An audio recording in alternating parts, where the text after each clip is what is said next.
Do your alignment settings leave something to be desired? Are you spinning out? Do you wish you could quickly adjust camber at the track? Have you tried to loosen your locking nuts only to find they're impossible to reach? Are you tired of your MaxpeedingRods? For a limited time only, you can get this. We're here today because I want to show you some tips and tricks on installing lower control arms in your BMW Z4 or E46 or even E36. So for pretty much all the BMWs with modern rear trailing arm design, you're going to be seeing a lower control arm that adjusts camber, and when you try to install it, you're going to come into a couple of issues, and I wanted to address those issues in this video.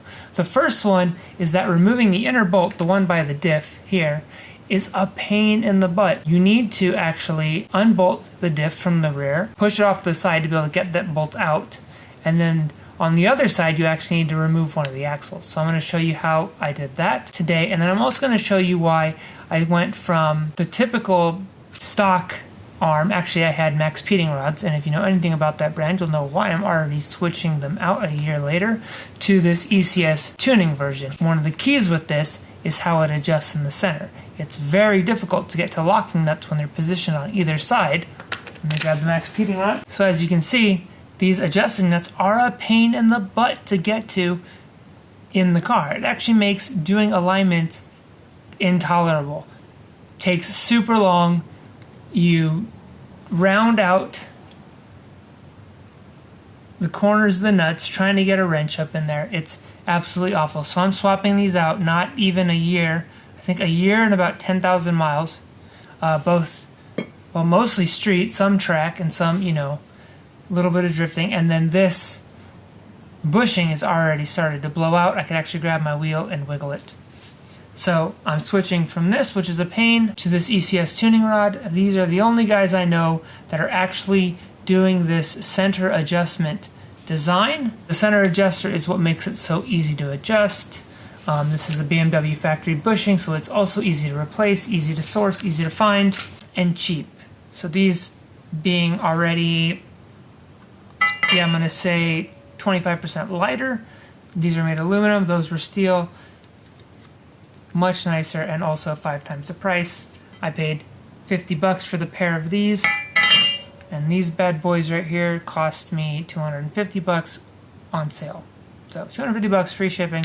But I need to pick them up because I need to refurbish already some of the bad early decisions I made with the back end of this car.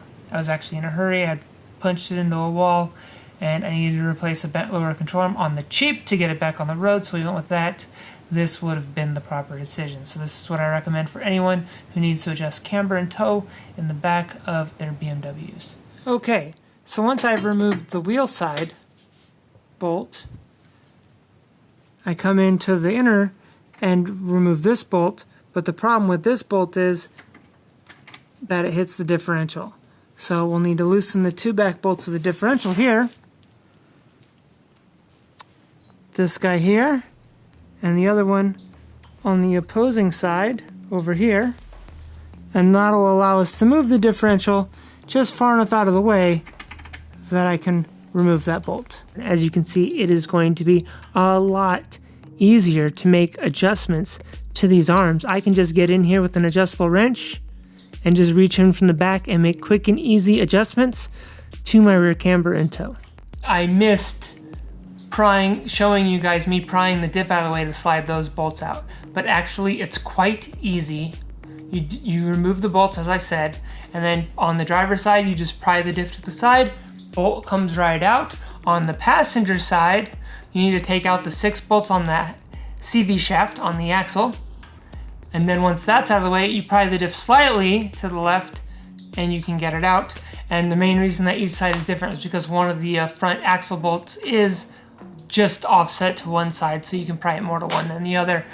Easy peasy. I'm sorry I missed showing that to you guys. I had a little memory card failure, but once you get in there, it's going to be easy to figure out for yourself. So now on to the second part of this video, which is kind of a little review of these two arms. So I have to say that this video isn't sponsored at all by ECS Tuning or anyone else.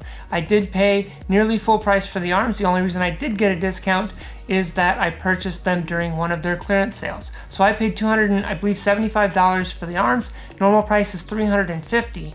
And even at $350, I would say that it's worth it. That's kind of on the maximum budget, or the maximum price that I would pay for a set of control arms. But in this case, nobody else makes anything with that center adjustment, which makes it so easy to adjust. I also like the fact that they're made out of aluminum, they're lightweight. I really wish that they would improve the design by adding an option to use a Heim joint on the inside, because I would have personally preferred a Heim.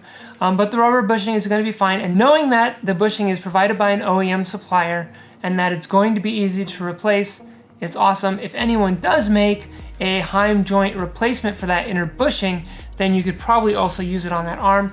And if I do try that and confirm, I will add, those notes in the description below. So on to my review about the MaxpeedingRods. Now, I don't want to bash the company specifically, although I've had terrible luck anytime I've seen their brand name on anything. So maybe it is a bash towards the company, but there are a lot of other companies that use that locking nuts on the end sort of designed for the rear arms. And I really want to make my point clear here that that is a pain in the butt to adjust. I mean, you can't even get to the ones on the inside. The ones on the outside you can't get to unless you take the wheel off. So it's kind of an involved process in order to adjust your camber and toe at the track. Mainly your camber is adjusted by that arm, but the toe is slightly affected as well. That pretty much wraps up this quick little tips to install and my kind of short review on these different arms from different manufacturers that you can use, and the one that I chose and why I chose it. I wanted to say thank you guys for watching this video. Thank you for sticking around. Thank you for subscribing to my channel. Hit that like button if you liked it. If you didn't, hit the thumbs down button 2 times. And make sure you hit the notification bell because I upload pretty sporadically. All right, that's all I got. Peace. Thanks.